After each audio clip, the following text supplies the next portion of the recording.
They got betting lines out on that yet? Oh, we'll get into it. Don't worry. You ready? Yeah, you're going to talk about Christian Wilkins. Talk about a little bit of everything. Don't you worry, bud. Okay. I got a list, Noah. Here we go. 3, 2. Hello, D-Gens. Welcome to Degenerate Takes. I, of course, am the Brofict one, AJ. Joining me, as always, man with the number, sportsbook whisperer, college basketball guru, daddy of the diamond, all hail the king of the links, the money train, Noah. How you doing today, Bob? Hey, man, it's Monday. We got through it. That's, Yeah. that's what I got, I guess. Yeah. Hey, best you can do on a Monday sometimes is just, grin, bear it, get through it, and hey, we did it. We did it. We're here. We're here. And luckily it's over and we got the rest of the week to look forward to. Because Noah, happy Hall of Fame week. Happy start of the preseason. There will be players on a field wearing NFL uniforms playing football in an NFL sanctioned game on Thursday night. We are all the way back, brother. Yes, there will be. And not super excited about the Hall of Fame game itself, but what I am excited about is it marks the fact that meaningful football is right around the corner. It is right around the corner. I mean, you're not going to see any starters playing in the Hall of Fame game. You may be lucky if you see probably that second squad out there for more than a quarter. But Hendon Hooker is reported to be the starter for the Lions on Thursday, which I'm personally excited to see him. We haven't seen him in a while and see how he does, even if it is out there against the 2s and the 3s. But Detroit is coming in as a 1-point favorite right now. I do think that has to do with the quarterback battle of Taylor Heinicke and Hendon Hooker. Heinicke going for the Chargers more than likely. It's an interesting one, actually, and I can't believe I'm saying that with the Hall of Fame game. Obviously, you're big on Hendon Hooker. You've been super high on him since the Lions drafted him in the third, fourth round, whatever that was. Again, I still firmly believe he doesn't get injured that year, he wins the Heisman. I still fully believe that anyway. Yeah, so we'll see what happens. I mean, he's going to get his reps. And then on the other side with the Chargers, you got a guy in Taylor Heinicke who's played meaningful NFL snaps and seasons. And so, oftentimes in the preseason, the totals are lower. I tend to kind of like the unders in the preseason because it feels like there's less of a gap between the second team defensive players and the first team defensive players than there is on the offensive side of the ball. But you got two what should be capable quarterbacks going at it in this game, and if they're hanging an over/under, I haven't looked yet, in the low 30s. 32.5. It might be one worth, and I might be reading way too much into this. We don't know how long those quarterbacks are going to play for. Like Hendon Hooker might get 2 drives, and Heinicke might be out there for a quarter, and and that's that. But it kind of feels like, especially with those low preseason totals, it feels like one where, I might have to think about putting a sizable investment on the over. And, next thing you know, you got 14, 20 points in the first quarter, then, they should be able to cover that with the rest of the game, you'd think. You would think. I'm so excited to sweat a bet on an actual NFL game, technically speaking, this Thursday. I'm beyond excited, Noah. We're all the way back.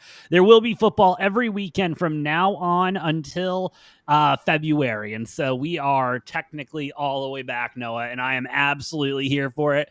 Loving the videos coming out of training camp, just getting everybody excited, getting the fan bases excited. And we'll get to all of that and some interesting news coming out of the NFL. Yeah, we're very worried, and we'll get to some of that too. Depending on the team, because I know there's a few teams where I've seen some training camp stuff that I wouldn't be super confident about, and it's always hard to sift through, like, what really is a big deal versus not, because you don't fully get like the entire picture. Quarterback goes out there and throws 5, 6, 7 interceptions in a day. Is the offense experimenting with a bunch of new concepts? Like, what, is that, or is it actually the quarterback just not making his reads correctly? Yeah. And basically all the videos, all the reporting that you get is from these local beat writers of these teams. And so then, like, I know with my Packers guys, I know like which ones have a pessimistic kind of viewpoint on a lot of things, which ones are just hyping the team up no matter what they see. And so, like, I can kind of sift through that and get a good idea of it, but it's hard because I don't follow a lot of other teams to the extent where I like if there's something good or bad out of training camp, I'm like, okay, I don't know if this actually has like legs to stand on or if it's just, smoke. And so that's kind of the hard part for me, at least with training camp and all these teams is what to add. Like, what is a real like big deal, good or bad, or what's just hyping up nothing. Yeah, I tend to find like watching the teams' social medias and what they decide to put out is typically a pretty good kind of barometer of where they're at. Like, for example, the Carolina Panthers, since training camp started, have nonstop been posting T-Mac. Not Bryce, not whoever else. They've been posting T-Mac. And so they're excited about T-Mac and what they've done with him. Does it mean that him and Bryce are connecting? It seems like it on some of these passes, but they tend to just show T-Mac and not who's actually throwing the football, which I find interesting. You know what I mean? And so in today's day and age of social media, that makes total sense because T-Mac is a guy who's going to be making circus catches, and it's going to get clicks. So if the team is posting it, that's because their social media department's smart enough to know, oh, just post T-Mac, will get clicks and engagement. Yeah. So I don't read anything into that because that's all that is. It's just, clicks and engagement. But yep. But that is, that's the Hall of Fame game. That'll be fun. No, we're all the way back. Football is all the way back. We have our NFC North breakdown coming in a little bit. Before we go any further, Noah, do just want to take a moment. Shout out to everyone watching here on Rumble, X, and YouTube. Y'all are the best. If you like what we're cooking, please hit those like buttons, hit the follow buttons. Does help us out a lot more than you know. Let's go ahead and stay in the NFL, Noah, because we might as well, dude. We're all the way back. Football is all the way back. And I want to start with some good news in the league before we kind of get to some things that aren't really working out in the league and may not be the best of looks. Actually, I'm sorry. Before we do that, thoughts and prayers with everyone involved in the New York shooting that was happening outside or inside of the NFL offices. Thoughts and prayers with the families and everyone involved in that. Hope everyone's okay, gets home safe. Did not see that. Yeah, it just happened like an hour or two ago, so it pretty recent. So hope everybody's okay. Anyway, let's go to here we go. Shamar Stewart. Noah, Shamar Stewart, the Bengals, first round pick, going to be a nice compliment to Trey Hendrickson if they can get that one figured out. But they do finally have one less contract to worry about as Shamar Stewart does agree to the Bengals. Part of the negotiation. Stewart agreed to Cincinnati's new language about being able to void some of the guaranteed money if XYZ happens, which is something that's been newer in the league and not really a popular thing amongst rookies, especially first round rookies, but is something that the owners apparently are starting to feel like might need to be added for whatever reason. But of course the Bengals, trying to take the cheap way out of everything. Yeah.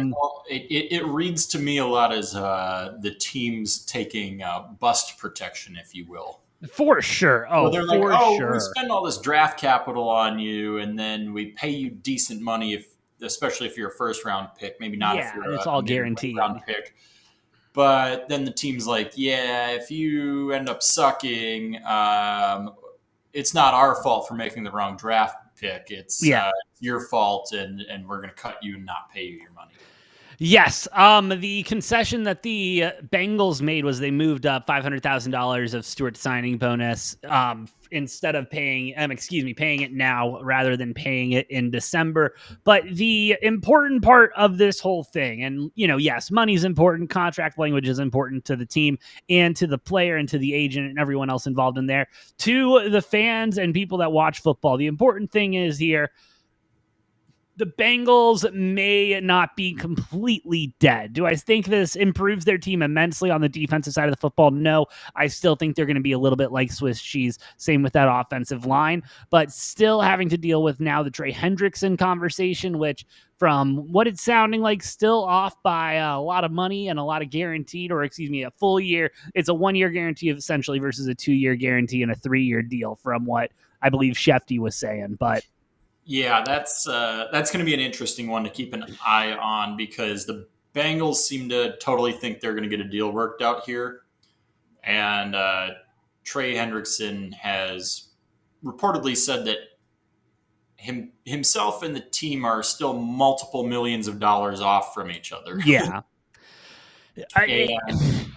And that's not nothing. He's already, last week we talked about last week, team made 2 different offers to him. He declined both of them and said both of them were basically shit, not what he was looking for.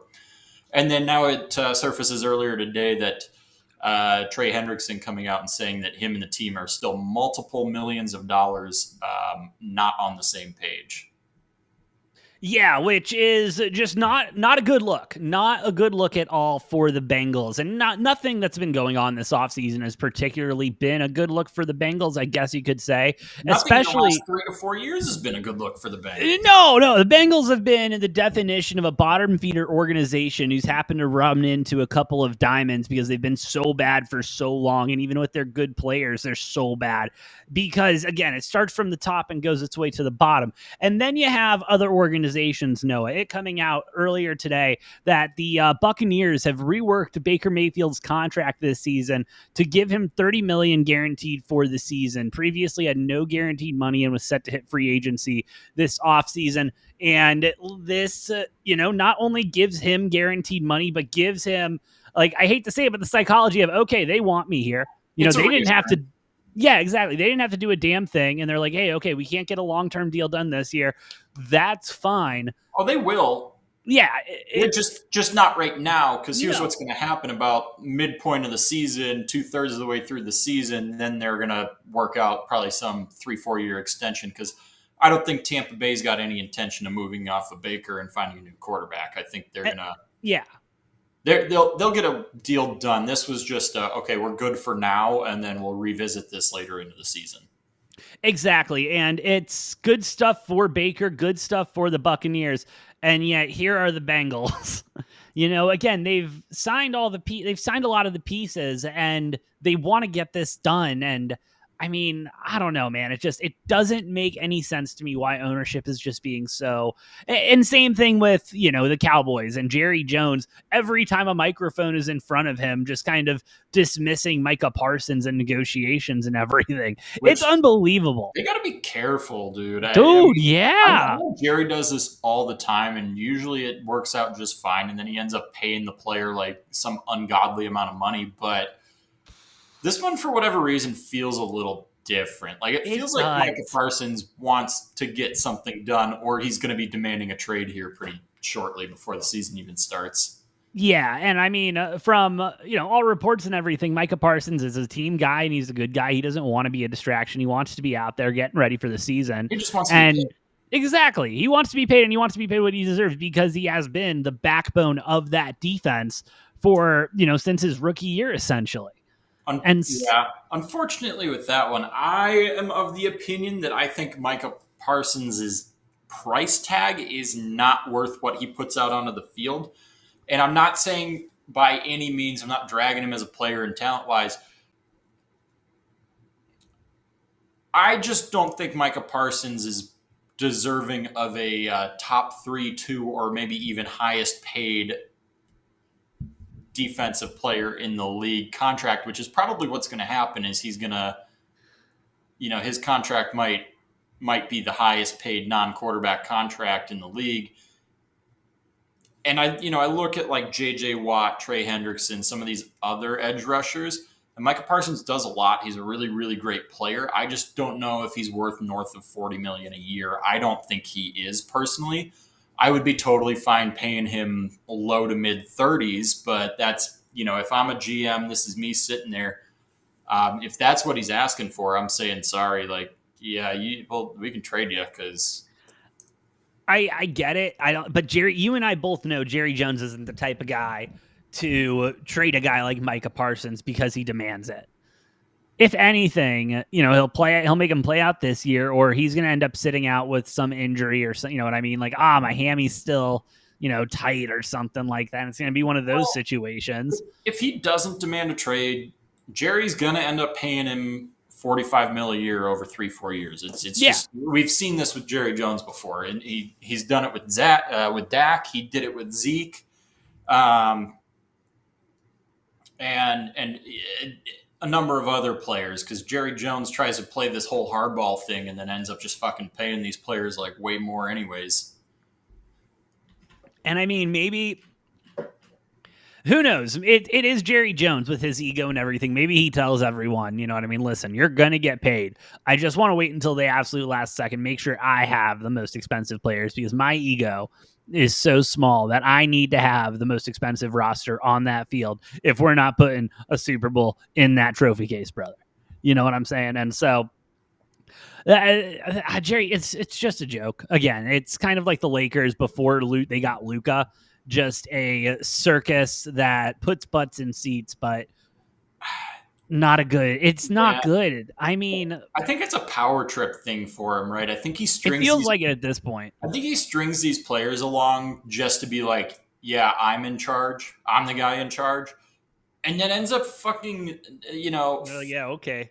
8 or 9 times out of 10 just ends up paying him some ridiculously ungodly amount of money that he probably didn't need to, but he'll string it out for 3 to 6 months, and then we'll just end up like, oh, Micah Parsons is making $48 million a year over 3 years.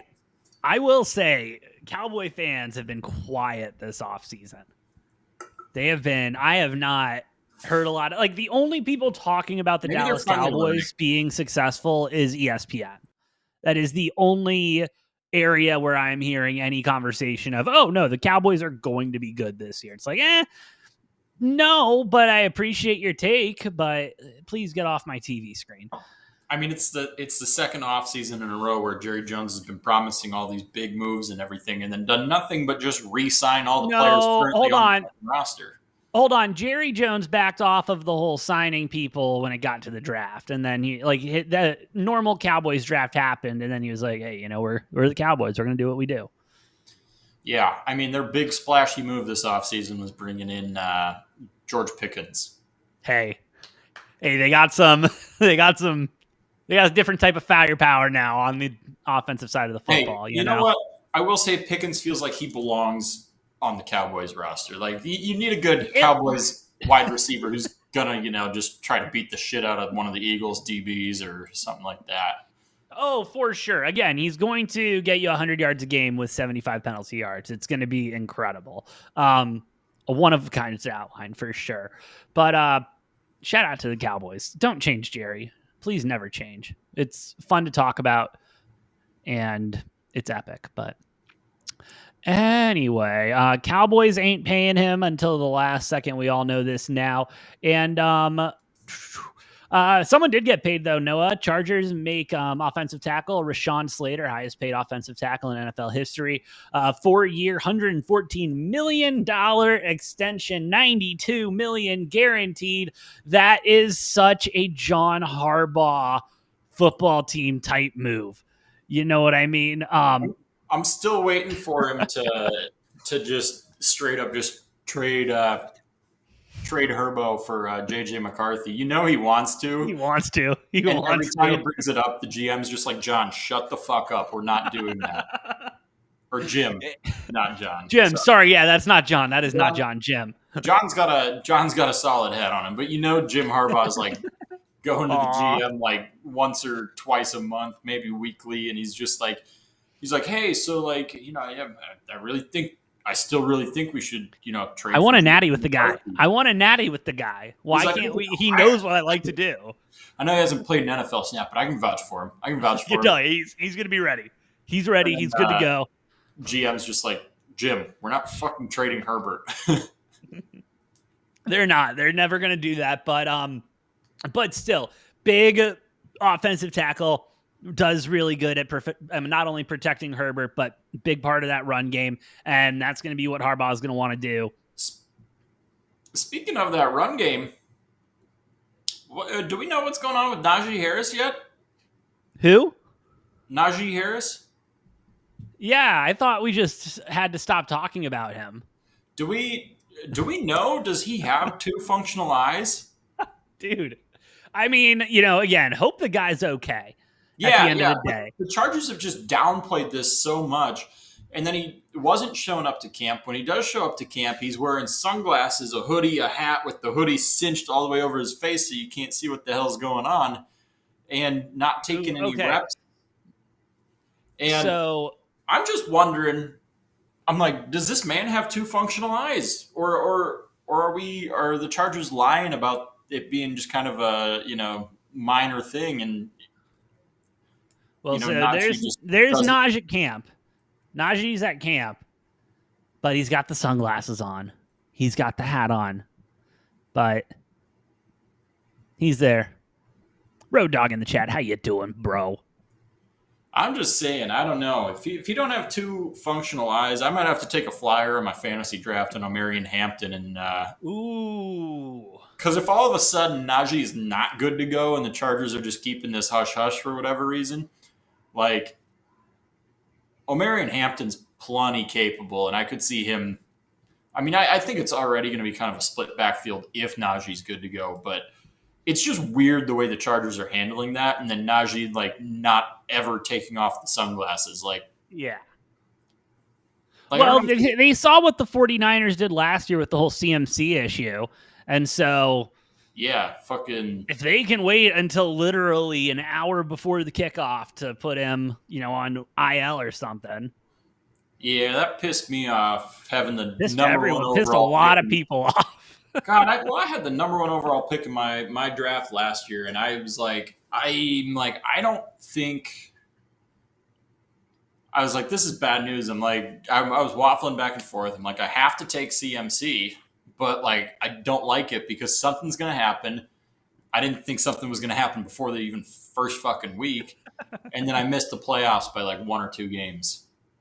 It's just proof that if you send, like, players or teams or anyone, like, anything hateful because your bet didn't hit or, your fantasy team didn't do well, 99.99% of them do not give a fuck. The other 0.01% is happy their bet hit. But that's just kind of where we're at in the sports world right now. Shout out to the Guardians having another player getting investigated by the MLB for gambling. Well, and you know what? I was mad about that with CMC, but not necessarily at him. I was pissed off at the fucking 49ers for just... oh, yeah. That was a 49ers move over anything. For, like, literally being like, oh, it's nothing. It's nothing. And then they're like, oh, yeah, he's actually going to miss over half the season because this injury that we just didn't want to disclose. And that kind of pissed me off. And obviously, never going to go slide into a player's DMs or a team's DMs and shit on them for that.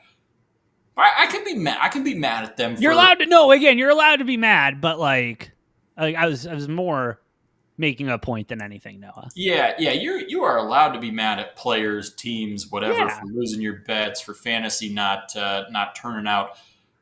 What you shouldn't ever do is reach out on social media to said players and say anything about it because that's where it's stepping over the line.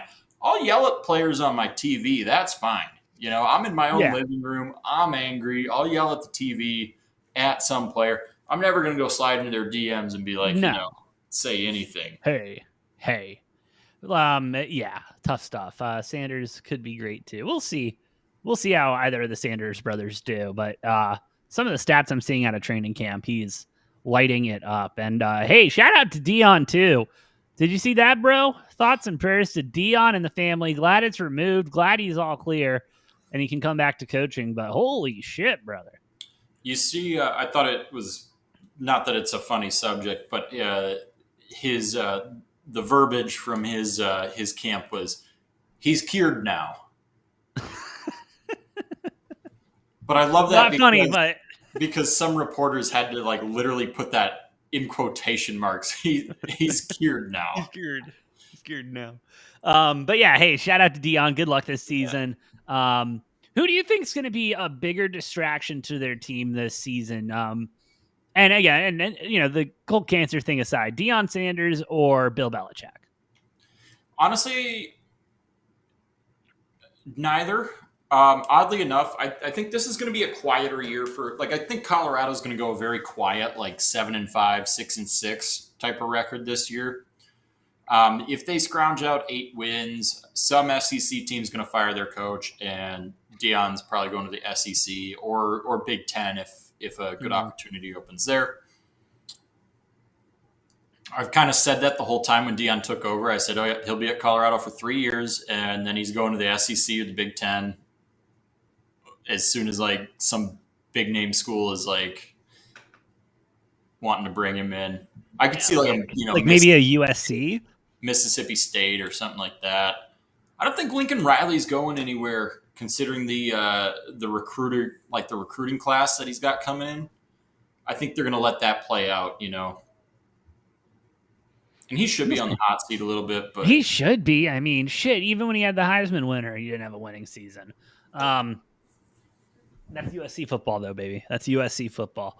Yeah, but I think weren't they fucking 11-1 the year before that, or something like that, or 10-2? I thought that was at what's it called? No, it was his first year at USC. Was it?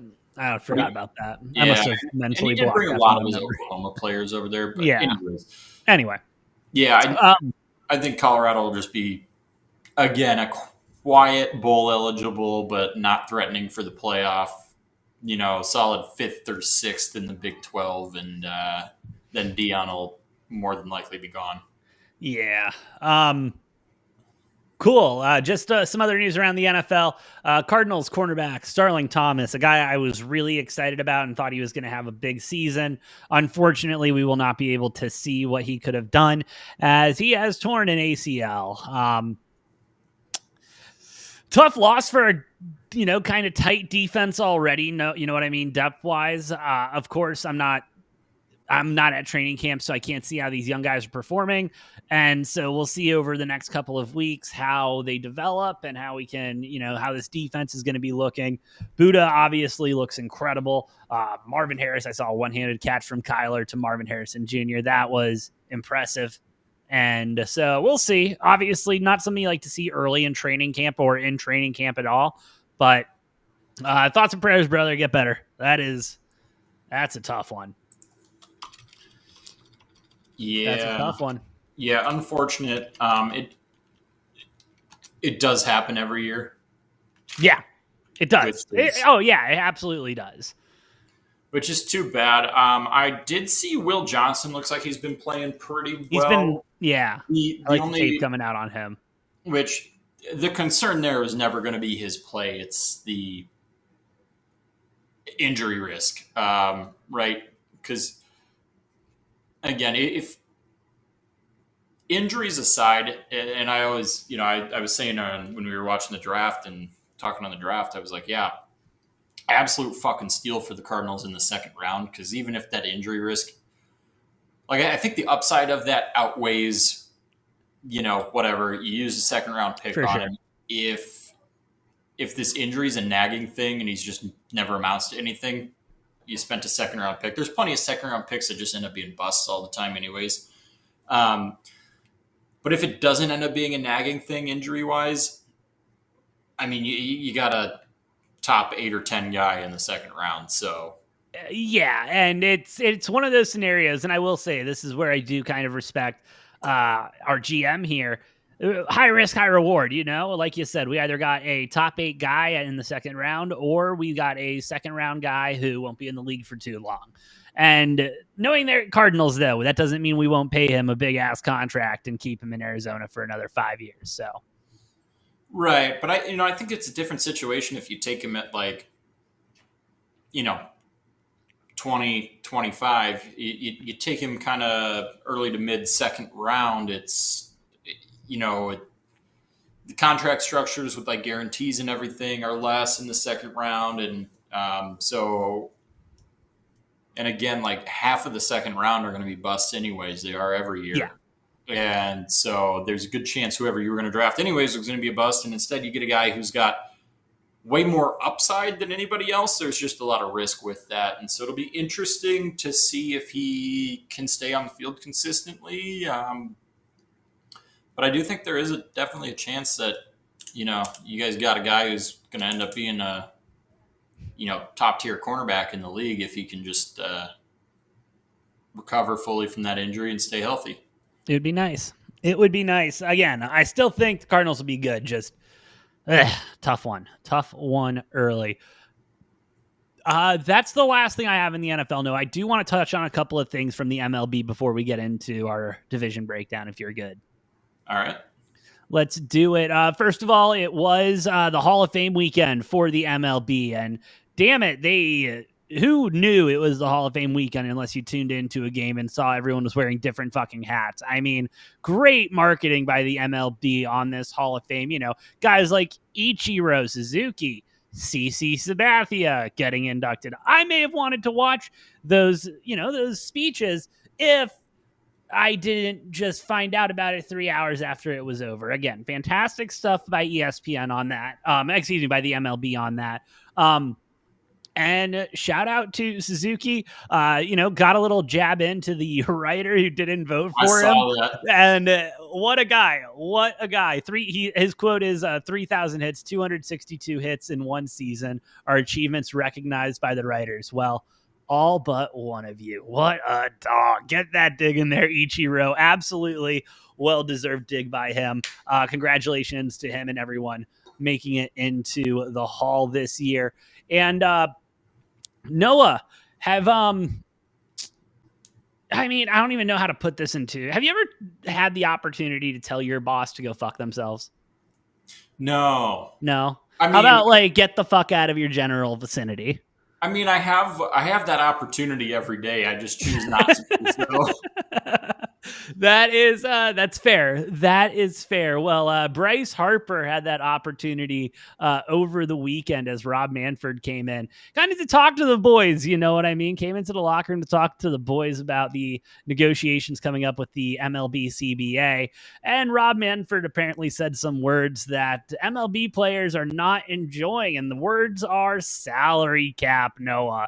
And Bryce Harper took that opportunity to say, get the fuck out of our clubhouse, to which Rob Manfred did oblige him with that invitation to exit the facility. So negotiations are going well, if you can't tell, Noah. I'm really excited for this.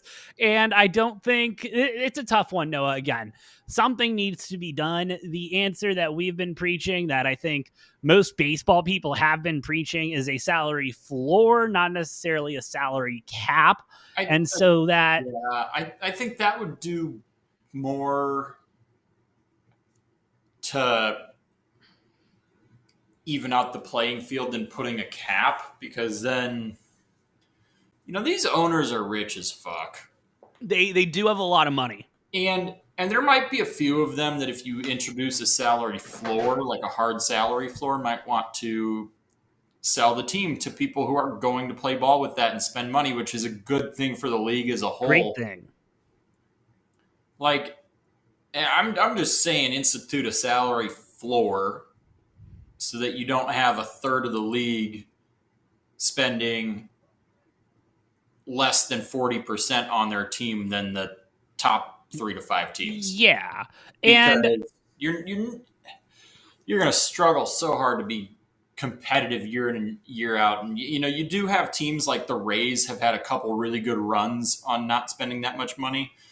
But from a general sense, I mean, sometimes you see these teams, they'll have a good regular season, but they don't stand a fucking chance when you get to the playoffs. And you got like some of these teams who just essentially have fucking all-star rosters. Yeah. At almost every position. Like, it's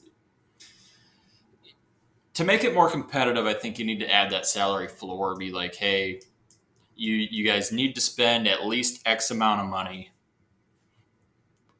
on exactly. And the only people that seem to disagree with this are the really cheap owners and the absolute sickos who still score at home. You know what I mean? And it's true though, because they're like, well, keep baseball pure, keep baseball like this. No, because these teams aren't going to figure it out. You'll want to know why? Because everyone's conversation about Paul Skeens isn't how much money are the Pirates going to give him. It's going to be, does he look better in pinstripes or Yankee white and blue? I mean, excuse me, Dodger white and blue. That's the conversations being had, not, oh, well, the Pirates are going to give him, again, Noah, I will never forget the day I saw Corbin Carroll got signed to a shit ton of money, the day Ketel Marte got signed to a shit ton of money, and the day Zach Gallen got signed to a shit ton of money. I had not seen something like that out of the Diamondbacks organization with guys who at the time were really reliable. Marte and Corbin are great. Zach Gallen is essentially thrown away his trade value in his last start. So shout out to him for making sure he's staying in Arizona. Hey, it was such a bad start, dude. I was pissed. I was livid. But because y'all lost Naylor already. Yep. Traded Naylor. Suarez may not get moved either because he left a game today after getting hit in the hand with a fastball. So smart. He might be staying too, which is great. But I mean, the trade deadline's coming up. The Diamondbacks look absolutely defeated. D-backs called in a favor there to whoever the opposing pitcher was. Said, throw it inside. Try to hit him in the hand. Well, the rumor was the Tigers didn't want Suarez leaving Detroit. They wanted him to just, maybe finish out this series or play a game for the D-backs and then just switch over locker rooms, pal. And so the Diamondbacks already traded a one player mid game. And so I would not be shocked if Suarez just literally goes from one dugout to the other.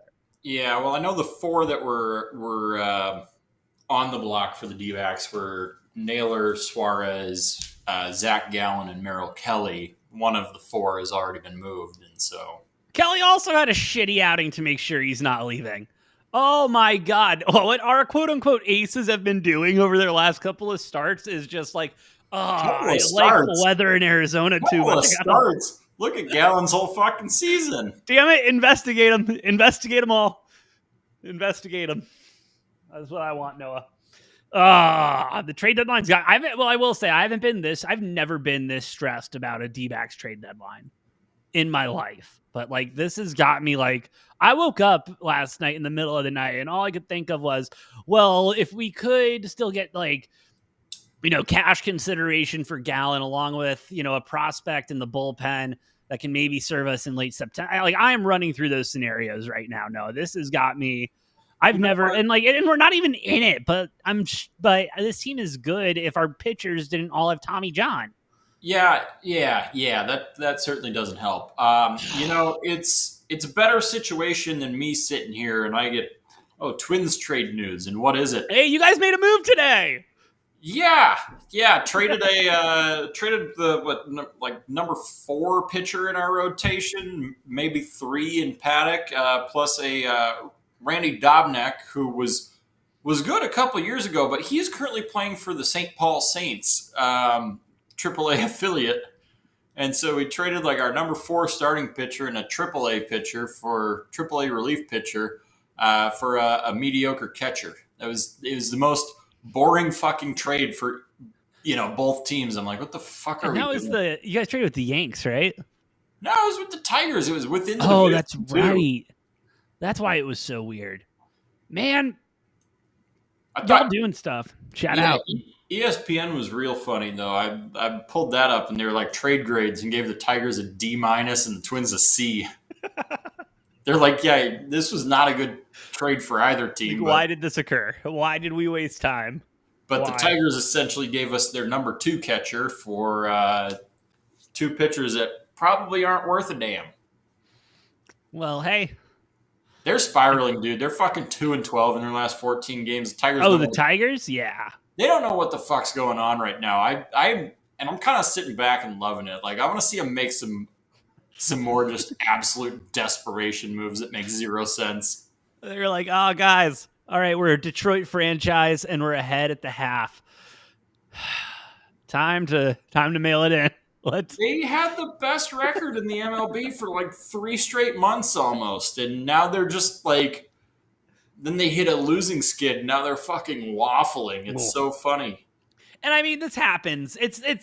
It's Major League Baseball. Like, this is going to happen with really good teams. Their whole team's just going to be in a slump, and there seems like there's no end to the slump. And they just so happen to be making these really questionable, like, why are we doing these moves just to do them type thing.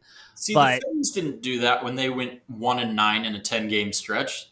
They just pulled out of it. Detroit's trying to, like, and I know we're getting close to the deadline, but Detroit's trying to, like, frantically make trades that none of which have been splashy trades and none of which really make sense. Okay, but sit with me here. It could be a move by ownership and general management to make it appear, you know what I mean? Make it appear to the fans like, hey, listen, we know we're on a skid. We still believe in this team. Look at these trades we've made. Don't look too deep into them, but we've made trades. Yeah, so don't really look at the trades, but we made trades. So we believe in the team. You should still believe in the team. The active roster because he's playing in AAA, and Paddock goes out there and gives up 7 in 4 innings, and Detroit continues losing. That's going to be great, but hey, whatever. I'm sitting here as a Twins fan, and I'm like, cool. We got their backup catcher. All right, we'll take it. Baseball's wild, dude. Baseball. We got slightly worse in our starting rotation, but we have a backup catcher now. Last thing in the MLB, Noah, some talk amongst officials to move the World Baseball Classic from where it is at currently to the All-Star break, and thus extending the All-Star break a little bit. So probably starting earlier, moving everything up. But again, this is the first time or maybe the second time I've heard about this. And so let's have 2 different breaks. I mean, I know it worked. The 4 nations worked out really well for the NHL, and that might be why they're looking at this. Yeah. But I also really love the All-Star break, the home run derby, all of that. The baseball season's so fucking long. Why don't we have a break about a third of the way through for a week, and you can have the World Baseball Classic in there. And then 2/3 of the way through the season, or where it is halfway. I mean, it might shorten up that little middle stint, but you can have 2 different week-long breaks, right? And have the All-Star break in one and the World Baseball Classic in the other. I mean, this season's over 6 months long, and I'm sure players would be in favor of that too, because it gives them a little extra time if they are on one of those IL lists to get healthy and get back at it. And I just don't really see a downside in that, right? And players can obviously opt out of playing in either of the 2 of them. So what about, because, okay, just stick with me here. So spring training is in Florida and Arizona. The World Baseball Classic is held in Florida and Arizona. So any player that plays for an MLB team will be in either Florida or Arizona.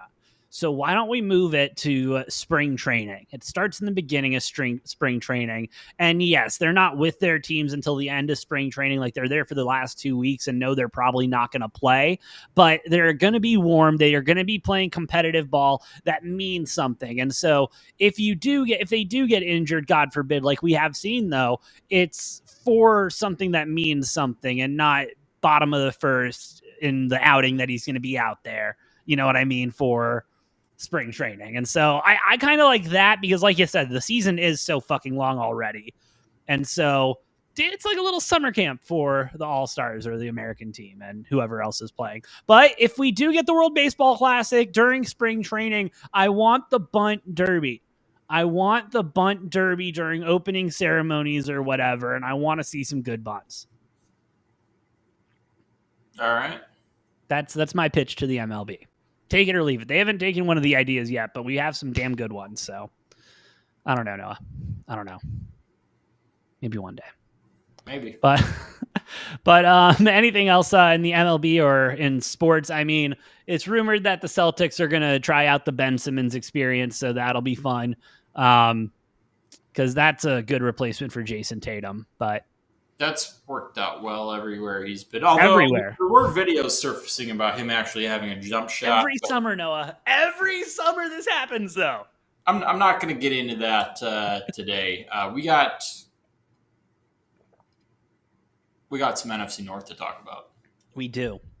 We do have some NFC North to talk about, Noah. So let's go ahead and get it kicked off with the team that has consistently won the offseason for the last 3 years, Noah. That's where I want to start in this absolute powerhouse division. And according to, I would say, hype on Twitter, because let me tell you, the Cowboys fans in our lifetime have been delusional. You know what I mean? Chiefs fans have been unbearable. Patriots fans have been unbearable. And then there's the Bears fans, the Cowboys fans, the Chargers fans, Raiders fans. You know, some of these fan bases that are just so delusional in how good they're going to be just because of a couple moves in the offseason. And there's not one team that has been talked about more in the last 3 off seasons besides the Dallas Cowboys than the Chicago Bears. And it's unbelievable. And Noah, every single year I get to say this opening line. I literally just copy paste my template and then just delete my notes from previous years, except for this one sentence for the Chicago Bears. Lots of changes yet again.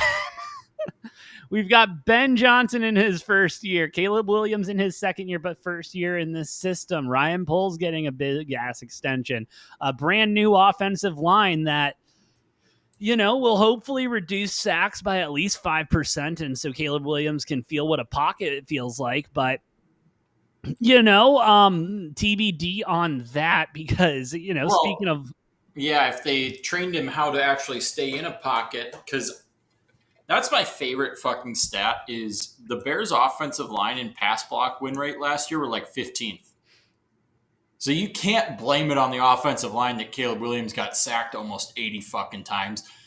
It's his own fucking doing is the thing because he didn't help himself. I'll agree with you there. No, but you look at the stats and the offensive line was average.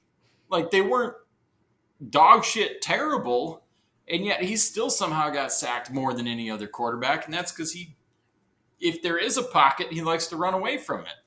Well, Ben Johnson thought it was dog shit, so they went out and got a bunch of new offensive linemen, which will be interested. But I like you said, no, this guy, it was like a switch with Caleb Williams mid-season. Like Ben Johnson must have given him a note, or not Ben Johnson. Who was the bum? Not Eberflus. Who was this bum?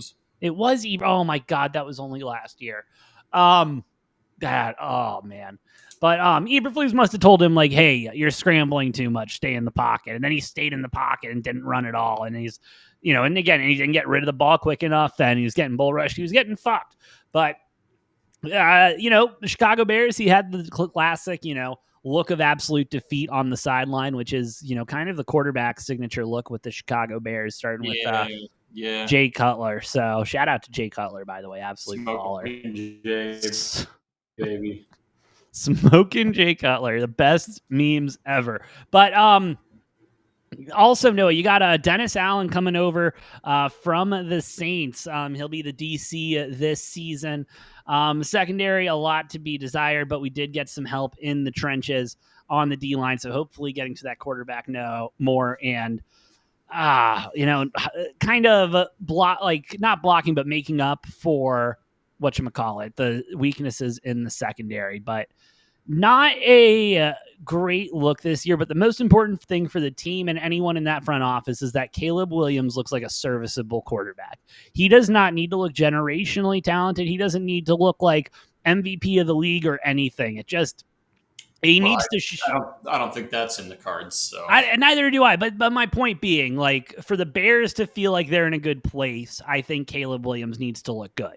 Caleb doesn't look good, and whatever that may be, whatever metric they're doing, whether that is actually watching it, whether that's eye test, whether that's stats, however they want to go about measuring that, that's going to be the most important part for the Bears organization as a whole, or else heads are going to start to roll starting next season, starting with Ryan Poles after that big-ass contract that he just signed. I don't know if that's the case, because they probably should have waited a year before giving him a massive fucking extension for having a losing record through 3 years. I need to break out the circle again.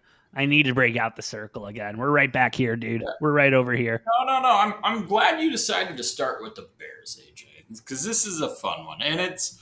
I actually don't think the team is going to be horrible this year. Neither do I. They're not going to be dog shit. Like I've got their floor down at 4-13 if things really aren't clicking. I've seen some videos, and I don't know how much weight to put behind them in camp. Of Ben Johnson has some very intricate, and one would even say borderline complicated schemes on his offense. Yeah. And we're early in training camp, so that's not to say the team's not going to pick it up, figure it out, right?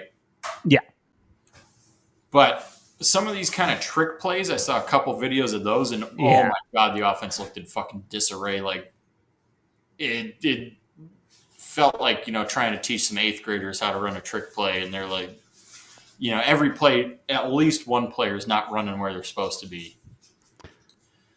I don't think that's going to be necessarily a successful approach to what you have here, and I think Ben Johnson is a creative genius, an offensive genius. I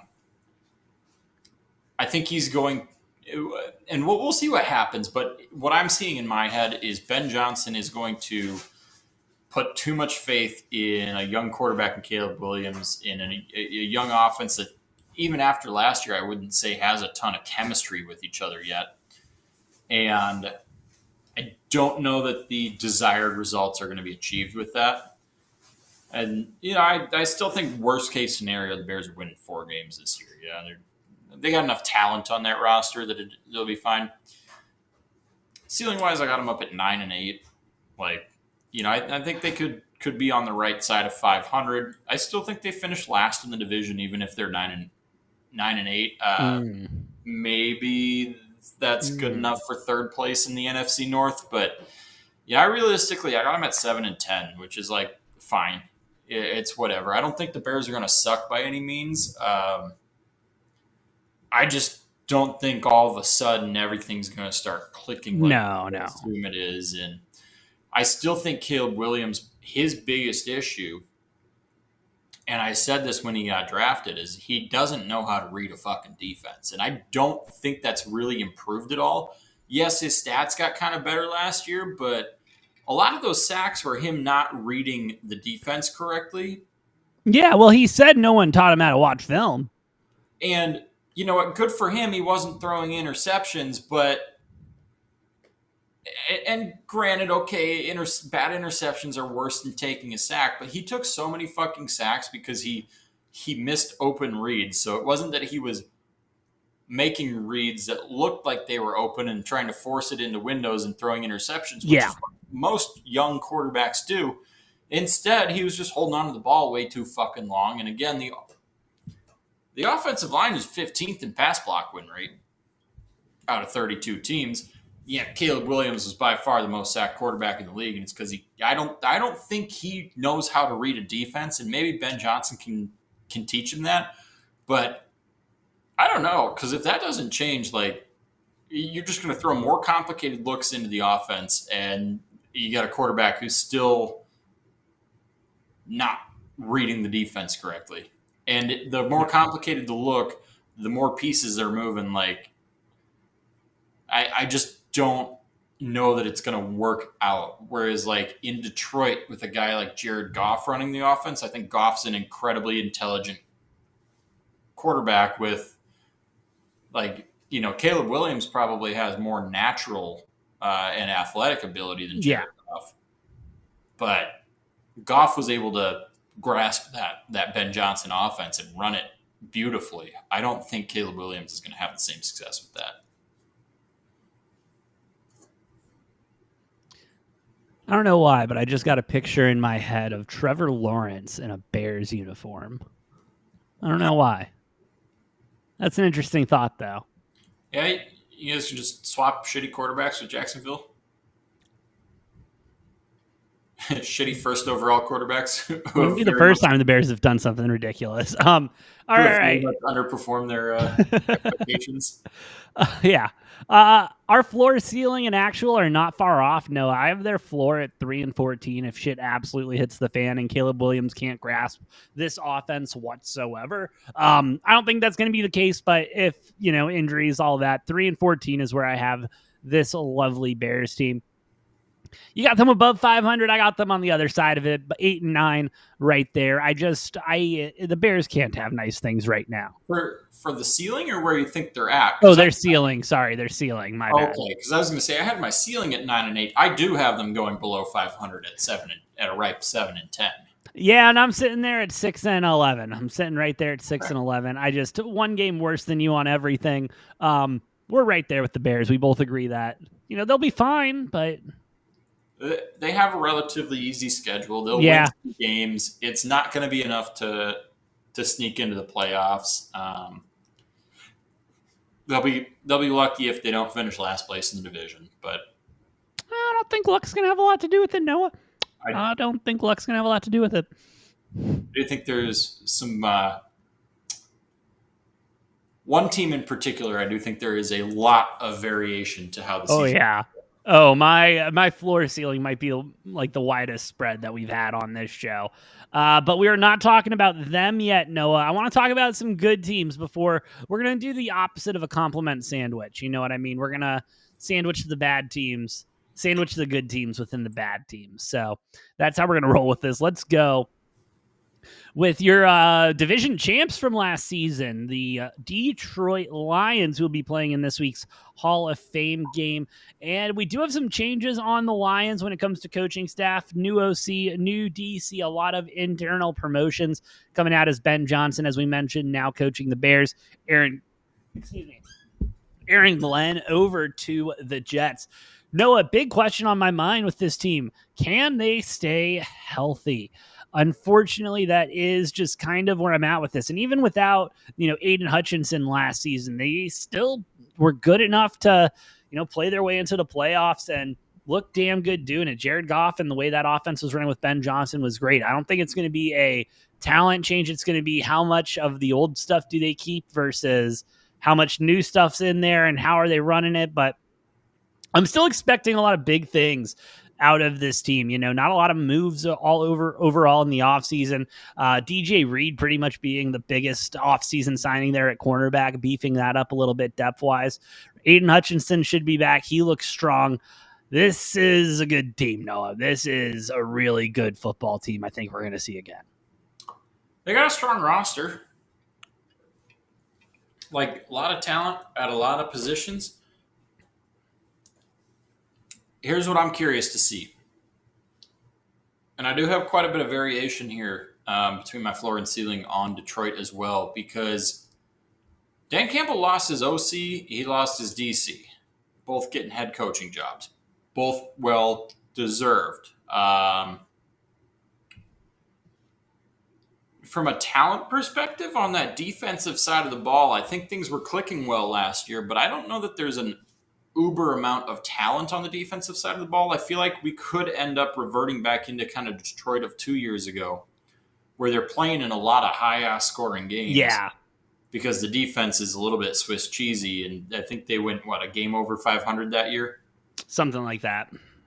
Yeah, and I also don't know fully what to expect from this offense. I mean, Ben Johnson gone, the architect of that offense.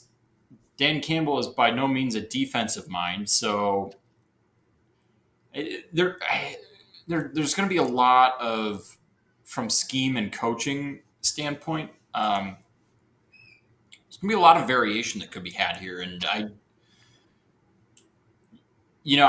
still think with the talent on this roster, I've got Detroit's floor at 9-8. Yeah, me too.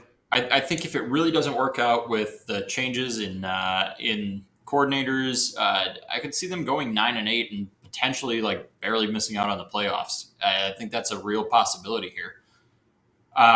Ceiling wise, I got them up at 13-4, despite having a really tough schedule, and they do have a monster of a schedule, by the way. That's where I got them too. It's not a fun schedule to play. So if everything is clicking, I only have them going 13. I still have them losing 4 games if everything just seamlessly transitions into this year. If it doesn't, 9-8, and I had an inkling to maybe even put them a little lower floor wise, but I do think there's enough talent on this roster and enough carryover that they'll be able to win a minimum of 9 games. So I think realistically, I got them going 11-6. we'll call it a modest 11-6. I think they'll, given their schedule, I think that'll be impressive if they can win 11 games. Yeah. If they end up in that 9-10 win range, I'm not going to be super shocked, just because you got a tough ass schedule, and most of their tough games are on the road. Exactly. And there's a nice little two-game stretch after their bye week. They host Minnesota, at Washington, at Philadelphia, get a little breather with New York, and then hosting Green Bay. Just not a fun little stretch there. And yeah, you get a little bereavement there, but oof, not fun. But no, I mean, yeah, copy paste, floor, ceiling, actual. That's exactly what I have sitting on my sheet here, brother. That's just where I'm at too. All right, cool. Let's move on, Noah. Start it off. Tell me why I should be excited about the Green Bay Packers. Well, I'm going to start with the bad, actually. Oh. I'm going to start with the bad. I do have the Packers winning the division, just due to I think we're going to see some decent regression from Detroit and Minnesota from last year, going, I think, 14-3 each. Yeah. Yeah. I don't think either of them are going to be touching 14 wins this season. Not that I'm saying the Packers are touching 14 wins, but I think Detroit losing both coordinators, Minnesota with a quarterback change, who I think the Vikings fans are, fan base, from what I've seen, very, very, very delusional about how the fact that J.J. McCarthy is going to be some superstar when he hasn't played a fucking snap in the NFL yet. Yeah. Clearly the Vikings, though, are, the team is fully bought in. And they're very high. Okay. Yeah, so I'll just start with the bad, and the only bad that I have to say with the Packers, because you've got a lot of returning pieces with some new additions. Jair Alexander obviously gone, but has not been practicing with the Ravens because of inflammation with his knee. So, Packers are sitting on $80 million cap space or whatever the fuck it is. I'm just saying, please, for the love of God, bring in Trey Hendrickson, because early word is out of camp, everything has been looking really, really good, other than a lack of pass rush and a cornerback room that will make you kind of scratch your head a little bit. But that being said, brought in Nate Hobbs from the Raiders, who's apparently been looking really good, other than the fact that he doesn't know how to hold back and hit Marshawn Lloyd, our backup running back, low in camp today, who then limped off the field and needed medical attention because of that. Bo Melton, former receiver Bo Melton, who, yes, we have an extremely crowded receiver room. He's apparently been looking really good in his reps at DB, so promise there. But the biggest concern is it's been word on the street is just a massive lack of pass rush in camp. I don't know if that's a testament to how good the offensive line looks, or if we just are going to be shit in the water, because that was a big issue for the Packers last year, was getting quarterback pressure.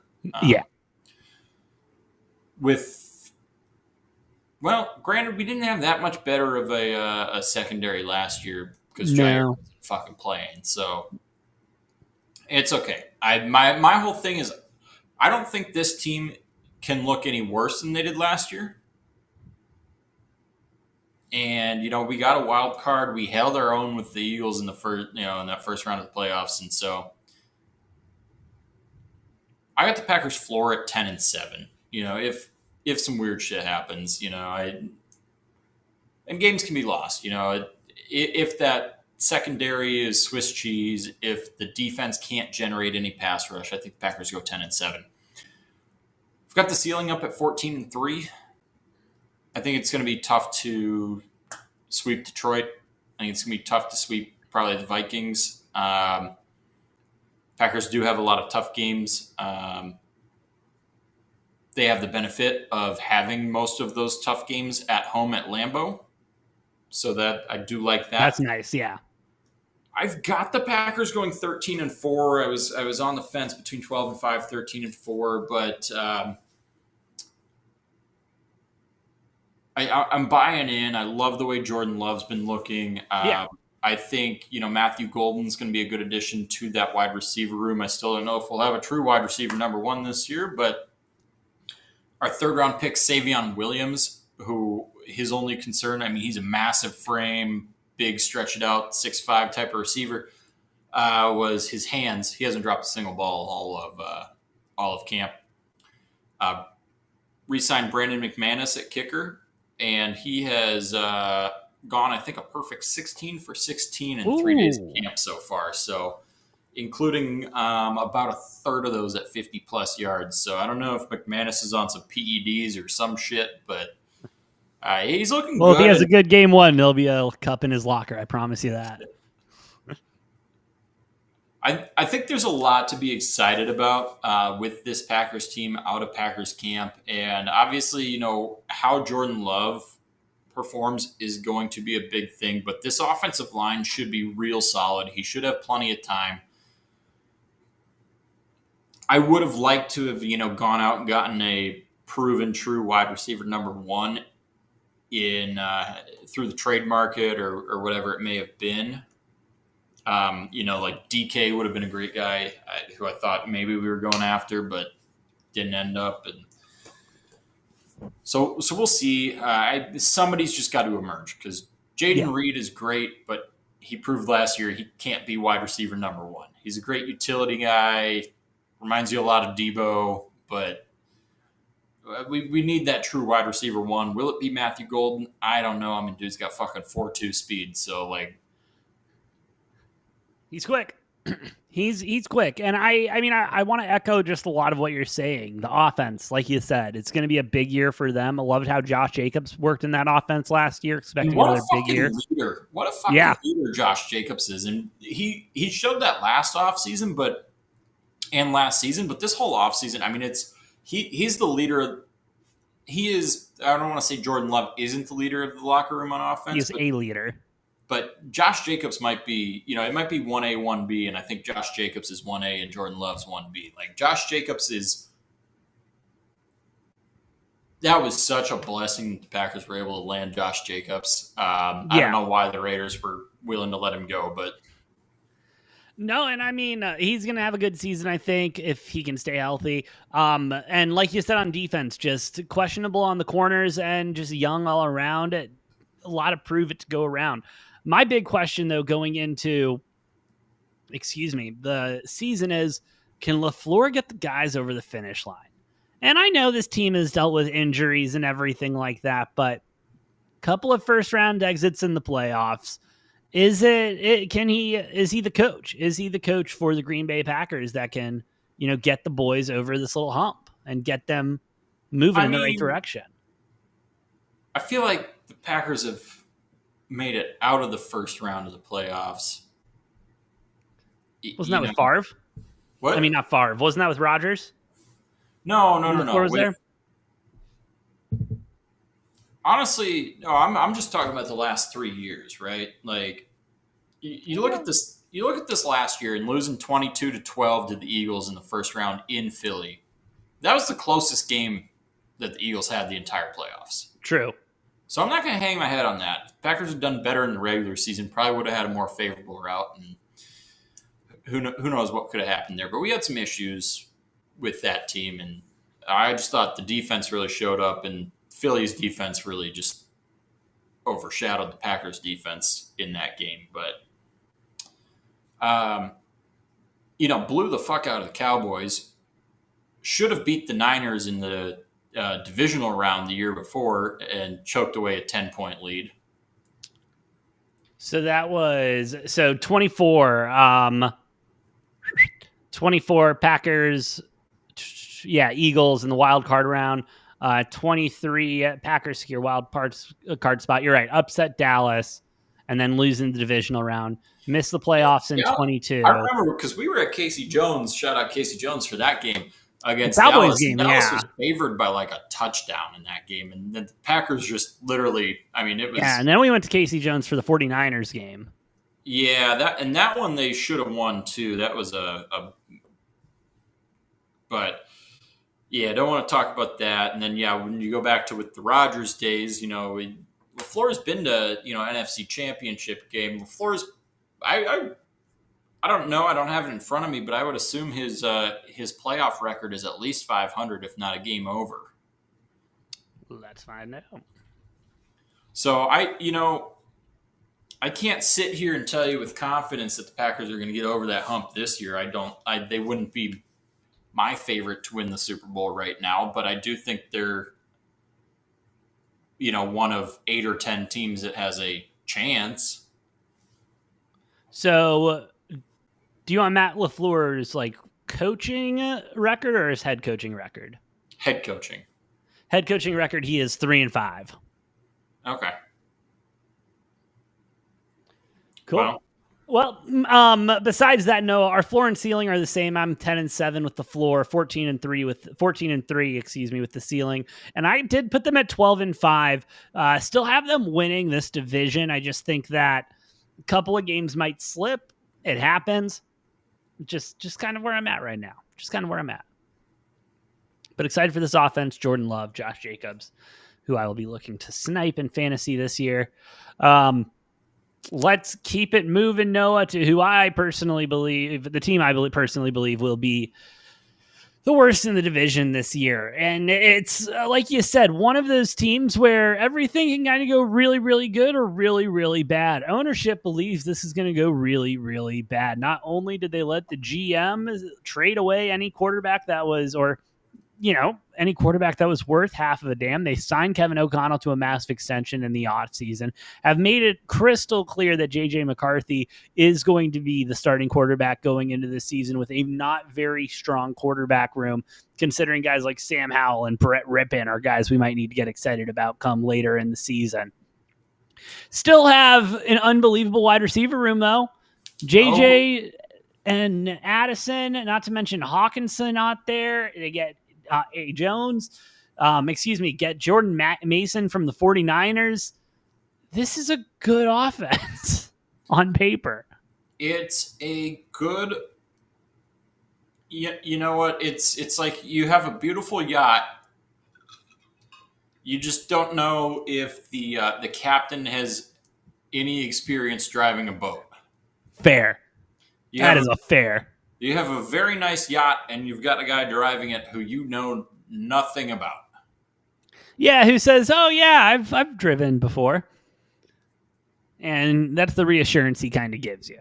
Yeah, he went to sailing camp when he was 12.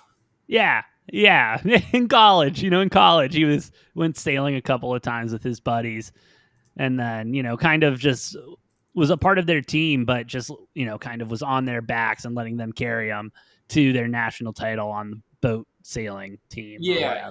You've got this big, beautiful yacht, and you've got a guy who's like, "Yeah, I've rowed on a boat before." I was part of the road team, dog, or the national champion road team. It's all good. Yeah. So not to say he can't, grab the wheel of the ship and pray, be just fine. Let's not sit here and pretend like Sam Darnold was anything impressive and had a hell of a year last year. So, this is a quarterback's dream. The Minnesota Vikings. Oh my God. Stepping in, there are, I don't know if there's a better situation right now in the NFL to just go step in and play quarterback for. I mean, they got fucking Sam Darnold paid a 3-year, $100 million contract. Kevin O'Connell knows what the fuck he's doing with an offense. He knows his way around. And so I think J.J. McCarthy will be fine. I don't think J.J. McCarthy is good I don't think he should be a starting quarterback in the NFL. That's my opinion. But I think he'll look actually fine with the Vikings because of what Kevin O'Connell can do. And this is all on Kevin O'Connell because I don't think J.J. McCarthy is worth a fucking damn, but Kevin O'Connell's somehow going to make him look respectable. So, okay, 2-part question. Who has a better rookie season and who wins Offensive Rookie of the Year, Cam Ward or J.J. McCarthy? Well, JJ McCarthy's technically not a rookie, so I don't think he could win Rookie of the Year. What? Oh, that's right. He's not technically a rookie. He was injured Can last he year. win Rookie of the Year though because he technically never played a snap? Like a redshirt year in the NFL? I think he might still be eligible for Rookie of the Year. Probably, or comeback player of the year. Well, I don't know if you can be comeback player of the year if you never played. Oh, that's a good point. What is That he is a coming good back point. Injury? Well, yeah, but coming back from not playing. Something like that. I don't know. But Yeah, I mean, back to the Vikings. yeah. I think defense is going to look very mediocre for them. Obviously, we talked about the offense, so it's really going to hinge on what we're seeing out of JJ McCarthy. I have their floor at 6-11. I have their ceiling at 11-6. The schedule is on the tougher end, but not like ridiculous to the point of like where Detroit's is. Yeah. I've got them going like 9-8, 8-9. I'm kind of waffling between the two. I think they're going to be right around 500. Definite regression from the 14-3 record last year. But yeah, I mean, I could see him going 6-11. I could see him going 11-6, somewhere in there. I think they will end up right around 500. But knowing the Vikings, they're going to probably end up playing a shit ton of one-score games, and their record in those one-score games is going to dictate what their record is for the season. Yeah, I'm kind of there. I have their floor like bottoming out, Noah. Like JJ does not work out, and we are looking to, bring in, I don't know, Carson Wentz halfway through the season. I have their floor at 4-13. Not a lot of hope if shit hits the fan. Ceiling, I have them a little bit more conservative than you. I have them at an 8-9 ceiling. I don't see them going above 500. I don't see them. I see them, if they get into the playoffs, they're going to need help as one of those teams, and that Kornacki is pointing at us on Sunday Night Football. You know what I mean? And man, I wish I could. I wish I could sit here and say the same thing, but the fact that that schmuck Sam Darnold. I know Sam looked so good. I get it. And he's so not good is the thing, and he's. The weird thing, but here's the thing, though. But here is the thing. Sam Darnold. I'm sorry. Here's the thing, though. Sam Darnold had NFL experience going into this. Going into the Vikings, going into reading a defense, not great experience with not great teams, but he had starting experience. He's been through those motions before. He knows how, an NFL operation kind of moves. Whereas JJ, granted, yeah, he was with them for training camp for however long before the knee surgery happened, but he's still, that's why I'm considering him a rookie. He hasn't done anything in this league. He wasn't able to do anything last year. Yes, he was around the team and stuff during the season, but at the end of the day, that's not the same thing as putting the pads on, being the starter, being the guy for your team. And I even with Kevin O'Connell, I just think we see a huge regression. And like you mentioned, this defense is not going to be anything special about. If they're a middle of the road team, they're around that 12-17 mark. Yeah, they probably win a couple more games than 6. But if they're, hovering around 18 and lower, it's going to be rough going for this team, especially early with that offense not clicking. Because I just don't think it's enough time right now for that offense to click with this brand new rookie quarterback, essentially. Yeah, I just feel like the Vikings are such a wild card going into this. Yeah. This season. Oh yeah. Again, they could be pretty decent if everything works out. Like this could be a pretty decent team. Team that's getting a wild card and a playoff spot. Yeah.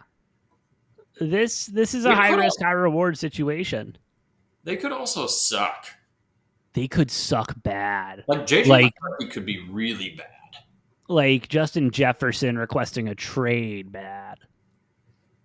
Oh my God, I would love that. JJ but because the only reason he stayed was because Kevin O'Connell is like, you've seen what I've done with Sam Darnold. So imagine what I can do with this guy we drafted. Yeah. It's the Vikings offense, so they're going to feed JJ the ball. They're going to feed Addison the ball if he, gets his driving under wraps. But and then if both of them are covered or one of them's arrested, TJ Hawkinson's going to be right there with them. Well, and you got Aaron Jones, who's a great threat out of the backfield too. Again, this is like a quarterback's dream to play for this offense, and they've been through multiple quarterbacks in the last couple of years, and each of the last two have got fucking paid. Kirk went to Atlanta, got fucking paid, and then Darnold goes to Seattle and gets fucking paid. So JJ's on a rookie contract, so I don't think that's going to happen for him. But So my wife, she can't stand Kirk Cousins since we watched the first season of Quarterback. And so she saw there was a new season of Quarterback out and saw Joe Burrow was on the front. She's like, oh, let's watch this and figure it out. She was so not happy when Kirk Cousins popped back up. And then he was bitching and moaning about the whole Penix thing. And she was she usually loves those documentaries. She actually wanted to turn that one off. And I was like, babe, I don't blame you. I don't blame you at all. But here we are. Kirk Cousins is on our TV yet again. Shout out to Kirko. Yeah, you can't escape Kirko chains, baby. Cannot escape Kirko chains. I was excited for Kirko grills. I was disappointed that did not take off in the ATL. You know what? If JJ McCarthy doesn't work out, the Vikings can probably just bring Kirk Cousins back next year. Fuck that. Take up his contract middle of the season. Give him like a 6th-round pick. Like, we'll give you a 6th-round pick for Kirk Cousins, and we'll pick up that trade. We'll pick up that contract. Honestly, I think at that point the Falcons would just be okay just moving off of the contract and probably wouldn't ask for much more than a 6th-round pick. Yeah. You can have him back. You just have to eat his contract. But yeah, give us a 6th, 7th-round pick, whatever the hell you want, and you can just take his contract and have him back. Or make it a conditional pick. We'll give you a conditional 5th-round pick if he plays so many games that it downgrades to a 6th or something. And then they sit him out that last week just to make sure it's a 6th and not a 5th. That'd be some NBA type bullshit. And I would love that. Noah. But well, AJ, I didn't expect you to also have the Packers winning this division. Neither did I. And then I looked at the numbers and I looked at the records.